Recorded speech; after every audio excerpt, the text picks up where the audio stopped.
All over India से यहाँ पे बच्चे थे हमारी टीम के, जिनको कुछ को हिंदी आती है, कुछ को इंग्लिश आती है, कुछ को दोनों भाषाएं नहीं आती है। तो उनके साथ रहना, उनके साथ कम्युनिकेट करना ऐसे में काफ़ी मुश्किल था।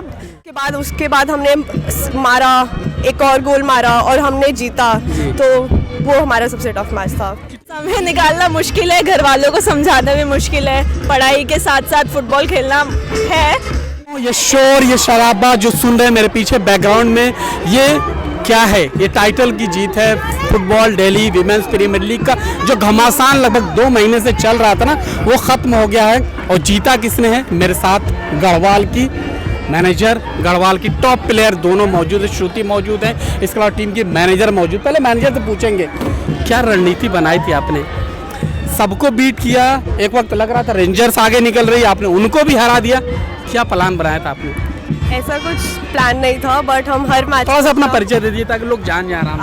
हाँ जी, मेरा नाम कनक गुसाई है, मैं गढ़वाल की मैनेजर हूँ इस सीज़न। एंड हमारा ऐसा कोई प्लान नहीं होता था, बट हम लोग हमेशा अपने हर एक मैच को हमारा फाइनल मैच लेके चलते थे। हमें बस जीतना था, तो हम हर मैच को इस उससे खेलते थे कि हाँ कुछ भी है, चाहे कोई भी हमारा ओपोनेंट है, हमें वो जीतना है। जी, जब आप टूर्नामेंट में आई थी, क्या आपको लग रहा था आप चैंपियन बनेंगी? हाँ जी। कैसे इतना कॉन्फिडेंस? टीम हमारी इतनी अच्छी थी सर, हमें प्लेयर्स के ऊपर इतना कॉन्फिडेंस था कि वो जैसे परफॉर्म कर रहे हैं वो काफ़ी अच्छे से कर रहे हैं, और जो भी उनका रहेगा वो अच्छे से करेंगे। अच्छा, ये बताइए इस पूरे टूर्नामेंट में, पूरे लीग में सबसे टफ कौन सा मैच आप करा? आई थिंक सबसे टफ रेंजर्स के साथ वाला ही रहा होगा हमारा, बिकॉज उसमें वो एक सेकंड मैच था जिसमें हमने एक गोल कंसीड कर लिया था, और वो भी पहले उसमें कंसीड करा। देन उसके बाद हमने मारा, एक और गोल मारा और हमने जीता, तो वो हमारा सबसे टफ मैच था। कितने गोल आपने कंसीड किए और कितने गोल थोड़ा सा बताइए उस मैच में? टोटल अगर हम पूरे लीग की बात करें तो टोटल 3 गोल्स हमने कंसीड करे। मात्र 3 गोल? हाँ जी। किए कितने होंगे? 77 दोस्तों, 77 गोल ये मैनेजर टीम की 77 गोल किए, मात्र 3 गोल हुए। कैसे हो गए वो 3 गोल? कभी कभी थोड़ा गड़बड़ हो जाती है। हाँ जी, दूसरे ओपोनेंट्स भी हल्के तो है नहीं, तो ऑफ कोर्स उनके पास भी अच्छे प्लेयर्स है, तो कहीं ना कहीं उनको भी अप्रिसिएशन देना पड़ेगा कि हाँ उनके प्लेयर्स अच्छे थे, गोल अच्छा पड़ा। हाँ जी। मैनेजर, मैंने देखा था रॉयल रेंजर्स जो स्पोर्टिंग क्लब, वो भी मजबूत टीम थी, ज़बरदस्त खेल रही थी, लेकिन आपने उनको भी बीट किया। सवाल पूछूंगा, जो आपकी लड़कियां हैं, जो आपने टीम बनाई है, ऑफ द ग्राउंड उनसे क्या बात करती, कैसे उनका मोराल अप करती? थोड़ा सा एक कोच उनका मोराल कैसे उनको मतलब बूस्ट देती हैं, या मतलब ऐसा लगे कि कभी उनको मोराल अप डाउन हो रहा है, कैसे उनको क्या सिखाती हैं, समझाती हैं? उनको सिर्फ आई थिंक मेन चीज़ है उनको उनके ऊपर विश्वास दिलवाना कि हाँ आप जो भी है आप अच्छा कर रहे हैं, और उसी पे करवाना कि आप टीम का बहुत इंपॉर्टेंट पार्ट है, आप अच्छे से कर रहे हो और हमें विश्वास है कि आप और अच्छा कर सकते हो। एक कोच के तौर पर जिम्मेदारी आपकी बहुत होती है, मुख्य क्या जिम्मेदारी होती है? 2-3 सवाल बस। मुख्य आई थिंक सबको एक साथ रखना अच्छे से।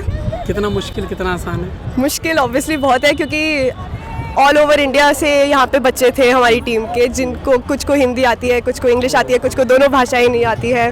तो उनके साथ रहना, उनके साथ कम्युनिकेट करना ऐसे में काफ़ी मुश्किल था, पर धीरे धीरे हमारा वो बॉन्ड ऐसा हो गया कि हम एक दूसरे को समझने लग गए, चाहे हमें एक दूसरे की भाषा ठीक से ना आती हो।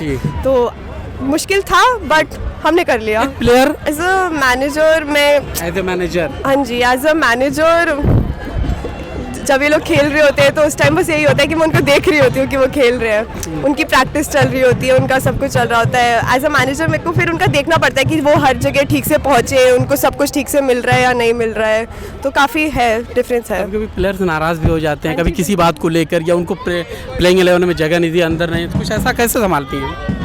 वो आई थिंक थैंकफुली हमारे प्लेयर्स इतने मैच्योर थे कि वो समझ जाते थे कि अगर उनको प्लेइंग 11 स्टार्टिंग 11 में नहीं मिला है तो क्यों नहीं मिला है, और उनको बाद में आगे ऑफ कोर्स मिलेगा, तो उस मामले में इतना कुछ हमें करना नहीं पड़ा था। थैंक यू, आपने हमें समय दिया। अब आपके प्लेयर से बात करूंगा, थोड़ा सा आप अपने बारे में बताइए पहले। तो मेरा नाम श्रुति है और मैं गढ़वाल से 3 साल से मैं गढ़वाल के साथ हूँ।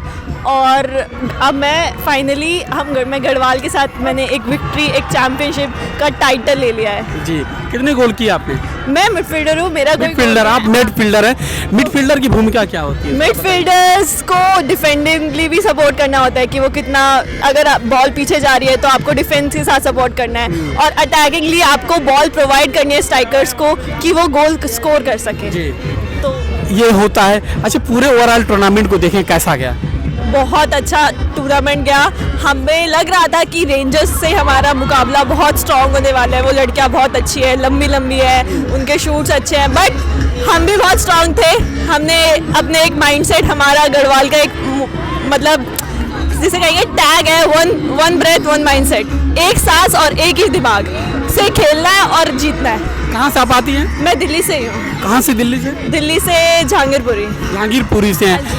और इसके अलावा क्या करती हैं? मैं फुटबॉल खेलती हूँ और मैं स्टूडेंट हूँ। मैं 3rd ईयर ग्रेजुएशन कर रही हूँ, अभी मेरा फाइनल ईयर है। कौन से कॉलेज से? Motilal Nehru college, south Motilal campus. Nehru. समय कैसे निकालती दोनों के लिए? समय निकालना मुश्किल है, घर वालों को समझाना भी मुश्किल है। पढ़ाई के साथ साथ फुटबॉल खेलना है। मेरा रेगुलर कॉलेज है तो सुबह कॉलेज जाके शाम को रोज ट्रेनिंग देना, और अब अभी मैचेस के लिए मेरे कॉलेज में 0 अटेंडेंस, एक दिन भी कॉलेज नहीं। अब इस लीग के बाद मुझे वापस से फुटबॉल तो देखना ही देखना है, अपना कॉलेज भी देखना है। टारगेट क्या है आपका? टारगेट तो अभी अब हम IWL क्वालिफाई कर चुके हैं, तो अब हमें प्रैक्टिस में तो हमें IWL के लिए भी वहाँ पे भी अच्छा परफॉर्म करके वहाँ पे भी जीतना है, दिल्ली के नाम को और आगे करना है। जी बिल्कुल, आपने हमें समय दिया, आपका बहुत बहुत शुक्रिया। Thank you. Thank you.